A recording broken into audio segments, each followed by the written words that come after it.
Hello guys, good afternoon all of you. So today I'm gonna talking about the points from drug development and drug discovery to the our up till now regulatory authorities.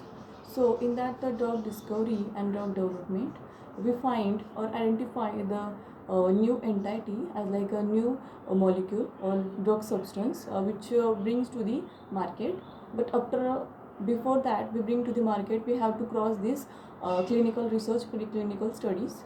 Okay, so the next stages of the drug discovery is that first one is target identification, next one is a target validation, and third one is a lead identification, and last one is our lead optimization. Next we see some of the points like treatment INDA, orphan drug, what is a investigational new drug application, and next one is our abbreviated new drug applications. Treatment INDA means we need this drug we need this drug which still in the uh, clinical trials but not approved up till now, but it's we need in the proposed to the emergency protocol, that is in the treatment INDA. And orphan drugs are as this is actually rare in occurrence, which is in a rare disease, which the drug which use in a rare disease, that's why orphan drug is given as like some example, Hershey syndrome, Hunter disease as this one of this, and next one here SNDA, supplementary new drug application. In that we adding information which after submitting to the NDA new drug application. So some as like we have to add some additives in it, we have to change our label packaging, that's we need the supplementary new drug application. And next one is our abbreviated new drug application, is that for the generic drug, as usually India is uh, popular for the selling the generic drugs, as we like we take the patent, some people have the patent, we just take their manufacturing process, just all data, because and generic drug it is a low cost, because they have patent, there no need of any clinical study, preclinical study, that's why it is a less expensive than any other. Okay, so that's about the our and one remaining gold drug. In that the gold drug means that the drug means that there's any medicine, there's no don't have any side effects and adverse drug reaction. So this is all about the our drug development. Next we going to the clinical research. Clinical research is a systematic investigation to evaluate the to evaluate to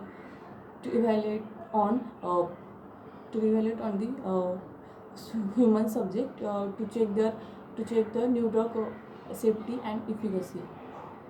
Okay, to check the safety and efficacy of the new drug. That's about the clinical research. There is the main areas that the clinical research from it's bringing to the new drug into the market. That's from the clinical research. In that we see the steps of phases of the clinical trials. So in that we see the microdosing phase 1, phase 2. After that phase 2, we have to phase 4, phase 3. We have to take the NDA approval for the post marketing surveillance. This is the last one phase of phase 4. That's about the shortly about the clinical trials which done on the human beings. Okay, this is shortly about the clinical trials. I'm not explaining about these all these phases I earlier explained in this. So I'm going to the pharmacovigilance origin. Pharmacovigilance, it is a science. Uh, it is a science and activity which are related to the our detection, assessment, understanding, and uh, prevention of ADR or any drug related problem. In that we see that the nextly we see that the origin of pharmacovigilance. We know that last time in India the pharmacovigilance comes in 1982, but still in the 2010 it's actually come to the as a PVPI, Pharmacovigilance Program of India, which is located in our Ghaziabad. This is about the pharmacovigilance. So their main aim and scope to promote to improve the patient health, to improve the healthcare, to check out and assess the risk and benefits assessment, and last one is our communication. And talking about the objective, its main aim to reduction of frequency and any severity of ADR, and to check out the efficacy and safety of the drug. Last one is our quality. It maintains the quality of drug which approved by the industry or company. We can say this is the main two objective of the pharmacovigilance. So we going to the divisions of PV. Is known that the EMAC, in that evaluation, monitoring, action, analyze, and communication. This is basic about to the our pharmacovigilance. So in that, how to report this pharmacovigilance means how to report the ADR. That's why we need to the ICSR, individual case processing, individual case safety report. In that, whatever we have the adverse reaction, we have to inform that. That's in the ICSR. So next one, I am going to the regulatory authority. A regulatory authority are the governmental organization, as all we know that, which regulate, give the guidelines, and you have to comply with this. This is all about our regulatory authority. So the most of commonly authorities of all world is our Indian authority is CDSCO, US authority is US FDA. Next one, Japan, having their Ministry of Health, Labor and Welfare. And our Europe has an EMA, European Medicine Agency, and Canada has a Health Canada. This is basically basic authorities of regulatory authorities of India. Regulatory authorities of all over world. Okay, so nextly going to the database. So this is a database for reporting the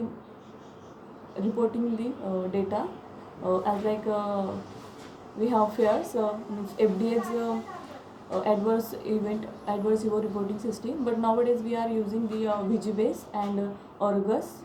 Okay, so nextly I want to tell this to report the ICSR form, which we use as like we have the UK for yellow card, US has MedWatch, India has SAD, FRS, and next one is our okay. That's about this some talking about the software, which are talking about this software which are used in other worldwide country, as India has Sugam, but we sometimes use Argus. Okay, and UK has a Farm Ready. European has a EV-Web, and okay, that's all about our regulatory authority. We mainly, these are the all topic I collected in this 8 minutes 10 minute video. That's about this, the starting up from the drug development of drug into the till to the regulatory authority. Thank you.